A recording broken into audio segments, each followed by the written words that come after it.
যে সরকার আর মাত্র 2.5 মাস আমরা আশা করি ক্ষমতায় আছে, তাহলে কি এমন বাধ্যবাধকতা, কি এমন ঠেকা পড়লো যে সরকারকে এত প্রবল বিরোধিতার মুখে গোপনীয়তার সাথে এরকম তাকে দুটো চুক্তি স্বাক্ষর করতে হলো।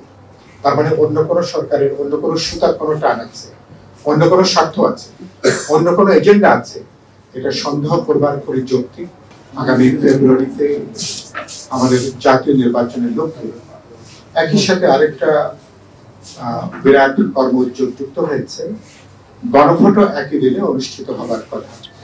এই বিরাট মহাযজ্ঞ রাজনৈতিক দল, জনগণ, সরকার, নির্বাচন কমিশন সবার যখন এই ব্যাপারে প্রধান মনোযোগ থাকার কথা, তখন হঠাৎ করে আমরা দেখছি যে সরকার তারা এই যে দুটো কন্টেইনার টার্মিনাল নির্মাণের ব্যাপারে খুবই অতি সংগোপনে, কিছুটা বলতে পারেন চুপি অতি গোপনীয়তা রেখে তারা স্বাক্ষর করেছে।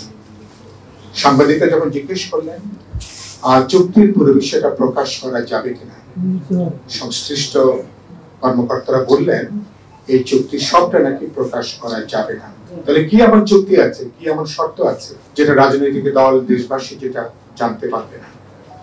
সেখানে সন্দেহের উদ্রেক হয়েছে। প্রথম হচ্ছে যে এটা অন্তর্বর্তী সরকারের যে এখতিয়ার, এটা তার বাইরে। যে সরকার আর মাত্র 2.5 মাস আমরা আশা করি ক্ষমতায় আছে, তাহলে কি এমন বাধ্যবাধকতা, কি এমন ঠেকা পড়লো যে সরকারকে এত প্রবল বিরোধিতার মুখে গোপনীয়তার সাথে এরকম তাকে দুটো চুক্তি স্বাক্ষর করতে হলো? এটা আমাদেরকে বিস্মিত করেছে, হতবাক করেছে, আমাদেরকে ক্ষুব্ধ করেছে। এটা একটা। দুই হচ্ছে যে আমরা বলেছি ইতিমধ্যে যে আপনারা এই যে চুক্তি, এই চুক্তির সাথে যারা অংশীজন, কোনো ব্যাপারে যদি কোনো প্রয়োজন থাকে তাহলে অংশীজনের সাথে কথা বলবেন, আলাপ আলোচনা করবেন, তাদের পরামর্শ অনুসারে চলবেন। সুতরাং প্রথম কথা যে এটা সব সরকারের ইখতিয়ার, তার ম্যান্ডেট, তার কোনো অগ্রাধিকারের তালিকার মধ্যে এটা থাকার কথা না। তার মানে অন্য কোনো সরকারের অন্য কোনো সুতার কোনো টান আছে, অন্য কোনো স্বার্থ আছে, অন্য কোনো এজেন্ডা আছে, এটা সন্দেহ করবার করে যৌক্তিক বাস্তবসম্মত কারণ আমরা দেখছি। দুই হচ্ছে যে তারা, আমরা বলেছি যে এমন জায়গাতে, এবং যে চুক্তি আমাদের এর আগে আপনারা জানেন যে যেটা নিউমোনিক কন্টেইনার পোর্ট নিয়ে, সেখানেও তারা দুবাই ভিত্তিক একটা কোম্পানিকে দেবার ব্যাপারে তারা উদ্যোগ নিয়েছেন। এটা নিয়ে ইতিমধ্যে উচ্চ আদালতে এটা নিয়ে মামলা হয়েছে এবং উচ্চ আদালতের এখন আমরা আপাতত তার কার্যক্রম সরকারকে স্থগিত রাখতে বলা হয়েছে। এই বিষয়গুলো সুরাহা না হওয়া পর্যন্ত।